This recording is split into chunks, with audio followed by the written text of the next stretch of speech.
Okay, let's unpack this. You've done the work, you've spotted your setup, you've entered the trade, and then it starts to wiggle. Hmm. Maybe it's just flirting with your entry price, or maybe, just maybe, it's heading straight for your stop loss. Right. That moment right after you get in, that's where the real test often begins. Do you hold on, hoping it turns around and risking your full stop, or is there a way to know sooner that this trade is probably dead on arrival? Yeah. What if you could save even a few ticks on those losing trades? That question is absolutely critical, and it's often the difference between potentially saving those precious ticks on a losing trade versus always hitting your full stop. Right. Think about the impact the source material mentions. That for an active S&P 500 E-mini trader, saving just one tick per trade, maybe across 4 trades a day over a year, well, it could add up to around $60,000. Wow. That one tick matters significantly over time. $60,000 from one tick. Well, Wow, that really puts it into perspective. It highlights that the trade doesn't end when you hit the buy or sell button. It's just beginning, isn't it? exactly. It's just the start. So this deep dive is all about that crucial phase after entry, analyzing what the market is telling you right now to decide whether to kill it or keep it. Exactly. And we're pulling insights here from a session led by an expert trader, Peter Davey, who focuses specifically on these post-entry analysis techniques for day trading, particularly in the S&P 500 E-mini futures. Okay, so our mission here is to cut through the noise and highlight the key tools and signals from the source material that can give you some breathing room, in a new trade, Right. and more importantly, help you identify potential losers before they trigger your stop. We're aiming to understand how to potentially save those valuable ticks by tuning into the market's real-time message. Yeah, and we'll be diving into techniques using order flow, which is essentially watching the actual trades happening. Okay. Volume profile, which shows you where volume has traded at different price levels over time, and then bringing context from correlated markets and broader market internals. So why bother with all this post-entry analysis? I mean, isn't the stop loss there for a reason? Just set it and forget it. Well, the mechanical stop loss is absolutely essential as a backstop, no question. Sure. But relying solely on it means you always take your maximum defined loss when you're wrong. And as we just touched on, saving even just one tick per trade adds up dramatically over time, as the expert in the source emphasizes. Yeah, that $60 K number sticks. It does. It's not about avoiding any loss. I mean, that's impossible. It's about minimizing unnecessary loss when the market shows its hand early. Right. And some trades, yeah, they just go straight against you from the second you enter and never look back. Yep. The source points out these are the hardest to manage early because they don't give you time to react. True. But many trades, the source notes, will rotate around your entry price for a bit or move against you slowly. Those are the ones where this real-time analysis becomes incredibly powerful, right? Yeah. You get time to assess and react. Yes, exactly. That's the sweet spot for this. And if you can cut losses early when the signals are flashing red, you can take more swings at the market with less capital attrition. Makes sense. The ES, in particular, is kind of famous for giving you second chances, often coming right back to your entry price even after moving against you initially. Ah, okay. This analysis helps you understand when those second chances are likely to occur, or when the market is just signaling that it's not going to give you one this time. So you avoid just hoping. Right. Plus, you avoid getting stopped out at those really obvious price levels where everyone else has their stops. By assessing the market's behavior as it approaches those levels, you might be able to exit before the crowd piles on the sell pressure. Okay, so when we're in a trade, what kind of information should we be looking at after we've entered? The source mentions 2 core types. Yeah, the primary distinction is information happening inside the market you are trading. Looking at the granular data, like supply and demand interacting right there. Right. And then there's context from related markets or broader market health indicators. So for the S&P 500. For the ES, yeah, that means focusing intensely on the ES itself, the order flow there, and then perhaps looking at things like the NASDAQ, or maybe treasury bonds, or market internals like the tick index. Let's do a deep dive into the first one, order flow analysis. The source calls this the single most important piece. It is. The expert states quite clearly, if the flow of orders in your market is aggressively against you and price is moving against you with conviction, there's really little else that needs consideration. You have to pay attention to the actual trades happening, the buyers hitting the offers and sellers hitting the bids. That's paramount. How do you read that in real time, though? It sounds a bit overwhelming just watching numbers flash by on a screen. It can be, initially, but it's about More than just the raw numbers. One key aspect is the pace of the market. The pace. Yeah, you observe how easily price ticks up versus ticking down. Is it taking more time or effort to move one way? Is it smooth or choppy? The source gives the example of watching ticks at prices like, say, 68.25, 68.50, 68.75 to get a feel for whether upward momentum is easy and flowing or if it's labored and struggling. You're kind of feeling the market's pulse. So it's not just if it ticks up, but the quality of that tick, how it feels. Precisely. The quality, the ease, the effort involved. And then you look at the time in sales, often called the tape. Right, the tape. You can look at it unfiltered, which gives you a raw feel for the aggression as it speeds up and slows down. But for post-entry analysis, the source puts more emphasis on a filtered time in sales, typically filtered by size. Why is filtering by size so important for managing a trade that's already on? Because you want to see what the large players are doing, the bigger money. Okay. If you see a lot of large trades hitting the market against your position, so big buyers hitting offers when you're short or big sellers hitting bids when you're long, that's generally a bad sign. Unless they hit a price with size and get no price progression. so they're buying big at a price, maybe, but the price isn't moving up afterwards. Why is that significant? Right. That's huge. You want to see size coming in on your side and being accompanied by price movement. That shows conviction. Okay. But if large trades hit a price and price just stalls out or even moves the other way, well, those large traders are now offside or trapped. Caught it. This is a key insight because it means despite significant buying pressure, for example, the price isn't moving up, implying strong selling resistance is absorbing that buying. Yeah. Or vice versa for sellers. And that can actually push price the other way. Exactly. The source notes this situation can fuel a move in the opposite direction as those trapped traders are forced to exit to cut their losses. The example given is seeing like 100 contracts hit 68, but price doesn't move up. Then seeing more large buyers follow. And then price moves, that's good. That's conviction building. But seeing large buyers hit maybe 66.25 or 66 and price moves down, that's a clear signal something is wrong with your long trade because those big buyers are getting trapped right there. That makes a lot of sense. Yeah. So big players getting stuck is a major signal to pay attention to for an early exit, a real warning sign. Definitely, a big one. Another way to visualize this is using an order flow dominance or strength meter. What's that? This visually tracks the total market buy orders versus sell orders, often shown as colored bars like red versus blue or green. Okay. In a strong, sustained move, you expect the dominant side's orders to significantly exceed the other, maybe by 1.5 to 2 times. Right. The critical signal, according to the source, is when that dominant side is hitting the market with significant volume, but the price stops moving in their favor or stalls hard at a level. So let's say buyers are dominant, they're hitting the market hard with volume. Maybe the blue bars are way bigger than the red ones, but price just sits there or even ticks down. Exactly. The market is essentially screaming that despite the aggressive buying, there's equal or greater selling absorbing it right there, and those aggressive buyers are getting trapped. Wow. The source gives the example of seeing buyers dominant on the way up, then size hit at, say, 69.75, but price stalls. Buyers who got in lower down, maybe at 69.25, might be getting caught because the market isn't progressing anymore. And they might start to bail. Yeah, if price can't get through that level soon, those trapped buyers might start exiting to minimize their loss, and that selling pressure pushes price against you if you're long. Okay, that's clear. What about limit orders? The bids and offers you see sitting on the ladder or DOM, are they useful here? The source considers reading limit orders less important for post-entry management compared to market orders, the actual trades. Really? Less important.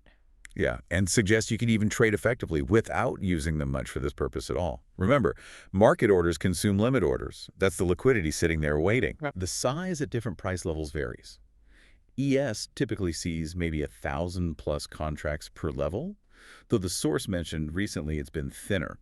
Thicker levels resist movement more, but thin levels mean price can slip more easily, which might require wider stops.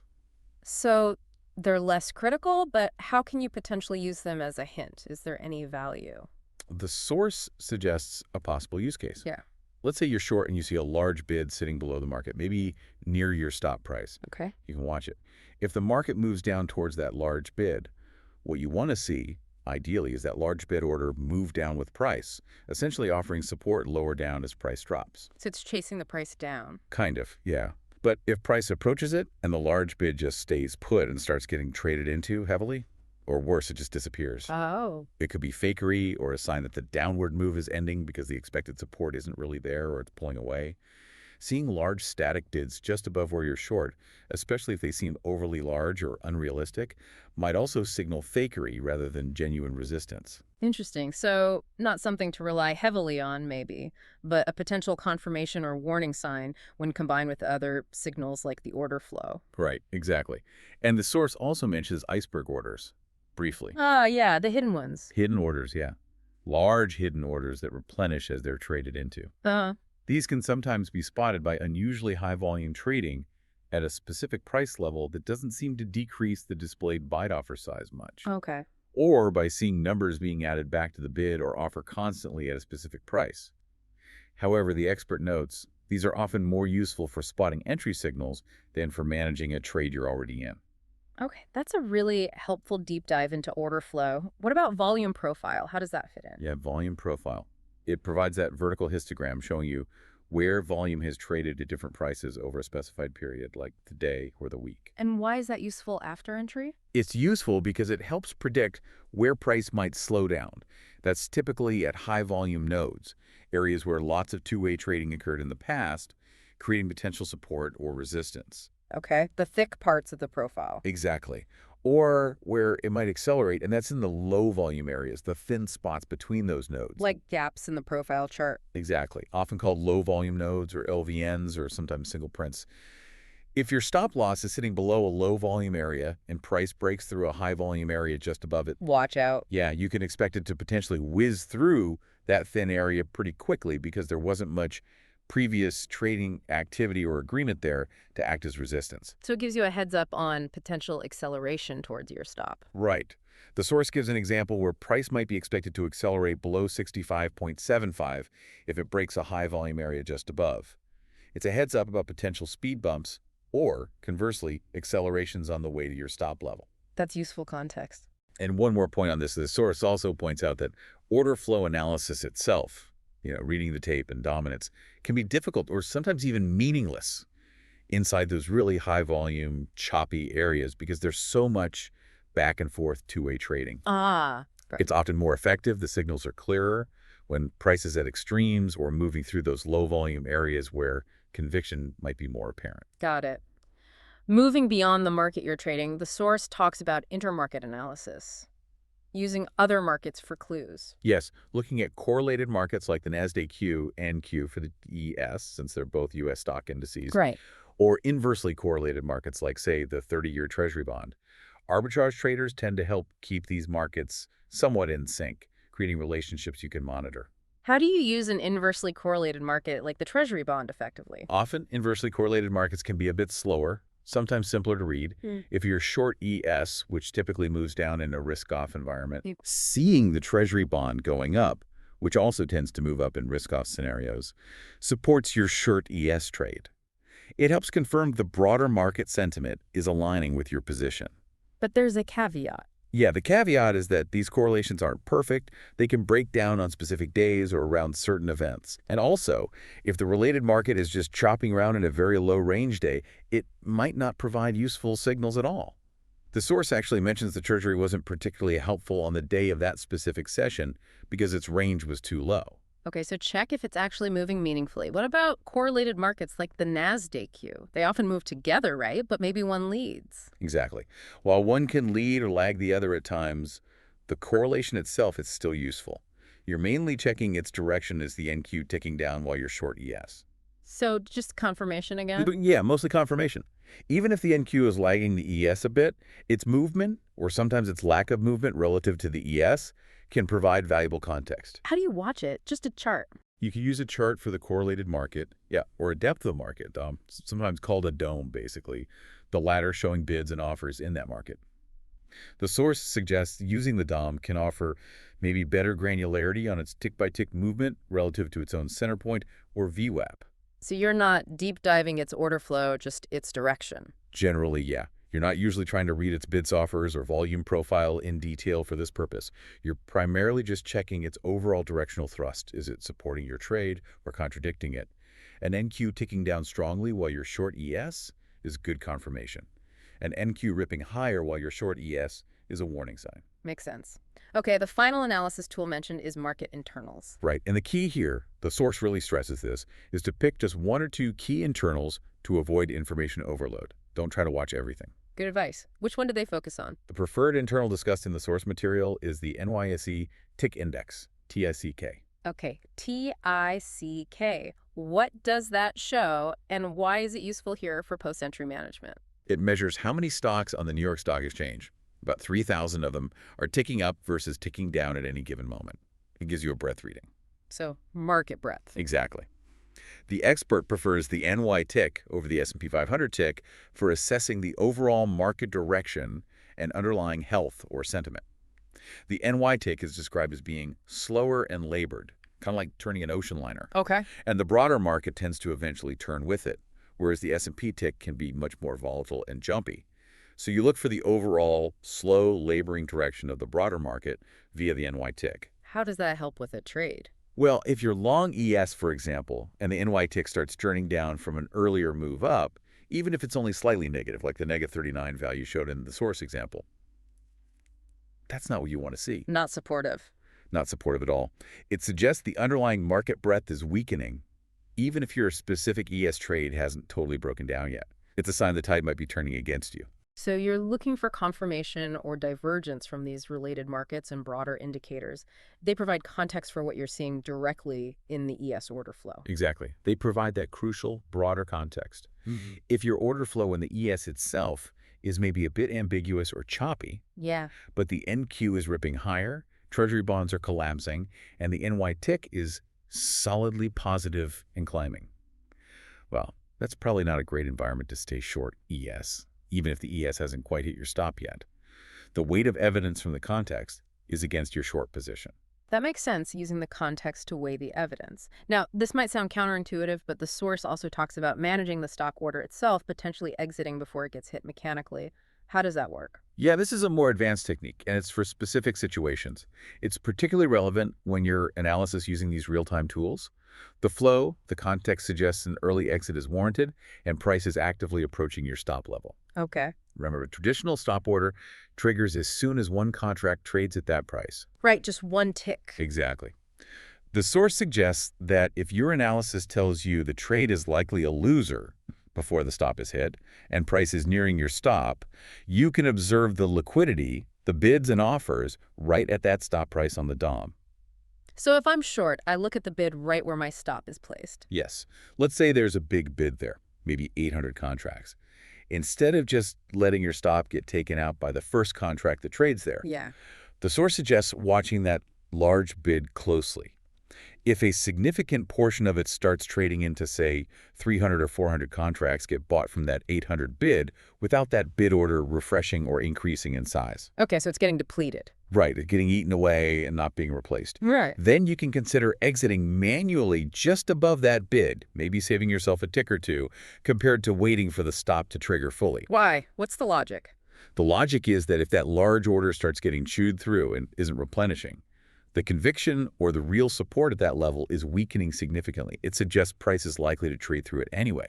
Now, occasionally, the source notes, you might see the market trade down to that large bid, and it holds firm, or maybe even increases in size. In that case, holding on might save your trade. But if it starts diminishing or pulls entirely, Then get out. then consider getting out manually to save those ticks. This requires really picking your spots, though. It isn't for every situation, especially not for very fast, violent moves where price just blows through levels without pausing.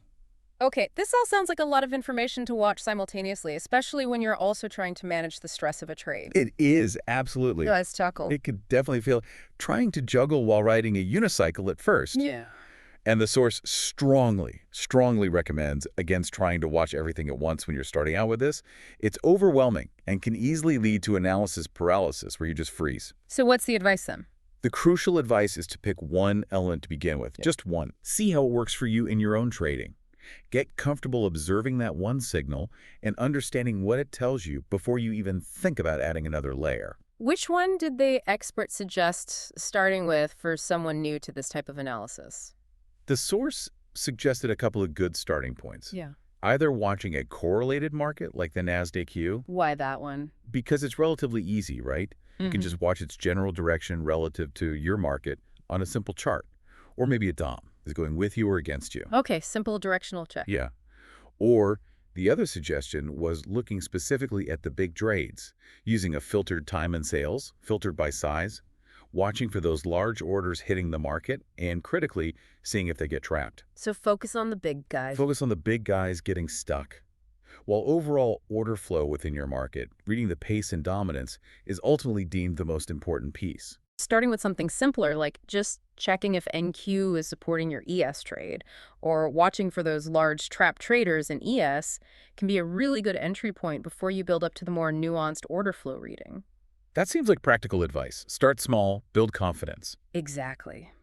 Baby steps. Beyond the specific techniques, the source also touched on some trading psychology points related to this whole post-entry analysis idea. Absolutely. And this is really important too. It's considered vital to actually have an opinion on the market's direction and health based on the data you're seeing in real time. An opinion. Yeah, like based on this flow, I think it's struggling here, or based on the NQ and tick-eek, this move looks weak. It's okay to be wrong, Right. but articulating and testing your opinion using these signals is how you refine your read of the market over time. You learn from being wrong just as much as being right. And does it get easier? Yes. The idea is that over time, using these tools should become more intuitive. Less about aggressive conscious thinking, like ticking off a checklist, and more about reacting more naturally, almost subconsciously, to the market's message as you get more experience with it. And what about this shift in focus when a trade actually goes against you? The source emphasizes that as soon as a trade starts moving against you significantly, you should immediately shift your focus from just hoping it turns around. We've all been there. Oh yeah. Shift from hoping to actively assessing where you will exit based on the signals you're seeing now. It's about having a dynamic exit plan based on the flow, the context, the profile, whatever tools you're using, rather than just passively waiting for the mechanical stop to be hit way down the line. Being proactive, not passive. Exactly. This real-time analysis gives you options and a plan beyond just that initial stop-loss placement. The source also mentioned permafodder trades, you know, trying to buy bottoms or sell tops, going against the immediate grain. Yes, fading moves. These trades go against the immediate momentum, and they're acknowledged in the source as being particularly difficult trades. Why is that? Well, because you're stepping in front of the current flow. So they require extra caution and a really strong willingness to cut the trade quickly if the real-time signals the order flow, the correlated markets, the tick index, are not supportive immediately. So you need confirmation fast. Pretty much, since the potential upside in those fade trades might sometimes be limited relative to the number of attempts you might need to actually catch the exact turn. Minimizing the losses on the failed attempts becomes absolutely crucial. And these post-entry signals are vital for doing that. They're vital for that quick cut when the fade isn't working out right away. It sounds like fundamentally none of this is about having a crystal ball or achieving certainty about where the market's going next. Not at all. No crystal balls here. It seems more about improving your probabilities and, maybe more importantly, minimizing unnecessary losses based on the real-time information the market is giving you. Precisely. That's the core idea. This is about stacking probabilities in your favor, getting hints from the market's dynamic action as it unfolds, and having a framework to make more informed, proactive decisions after you've entered the trade, rather than just being a passive passenger waiting for your stop loss to get hit or not. Okay, let's try and bring this deep dive together and summarize what we've unpacked today. It's been a lot of detail. It has. So we've done a deep dive into how day traders, particularly in ES futures, can look beyond static price charts to analyze the real-time market dynamics. Okay. That includes the really granular details of order flow, watching the pace of the tape, using filtered time and sales to spot trapped traders, and monitoring order flow dominance. Right. We looked at how volume is distributed at different price levels via volume profile, using that for context on potential sticking points or acceleration zones. We talked about getting context from correlated markets like NQ and inversely correlated ones like treasuries, and also checking the broader market health signaled by internals like the NYSE tick index. And the goal of all this? The overall goal is to use these combined insights to make more informed decisions about potentially cutting losing trades earlier than a preset mechanical stop might trigger, saving valuable ticks and ultimately preserving capital over the long run. Okay. So the key takeaways seem to be: Pay attention to the real-time pace of trades. Watch the behavior of large orders very closely, especially whether they get trapped at specific prices. Yep, trap traders are key. Check if related markets are confirming or contradicting your move, and observe the overall market health via that slower, broader NYSE tick index. Those are definitely the highlights. And remember the advice from the source, especially if this is new to you. Don't try to implement everything at once. Start small. Yes, pick just one technique. Maybe watching NQ, maybe watching big trades on the tape, start observing it in your own trading, and build from there once you're comfortable. So thinking about that, which one of these signals resonates most with you listening right now as something you could perhaps start observing today? What small piece of information could you begin to integrate into your post-entry process right now? And here's a final thought to chew on. If the market is constantly broadcasting this stream of information about the conviction, the positioning, the struggles of buyers and sellers in real time, are you potentially leaving edge and maybe capital on the table by relying solely on fixed stop losses placed far away? What might change in your trading outcomes if you started tuning into these dynamic, real-time signals more actively after you enter a trade? That's a great question to consider. Thanks for joining us on this deep dive into mastering post-entry trade management. We hope this has given you a new perspective and maybe some actionable ideas on how to navigate that crucial phase after you get into a trade.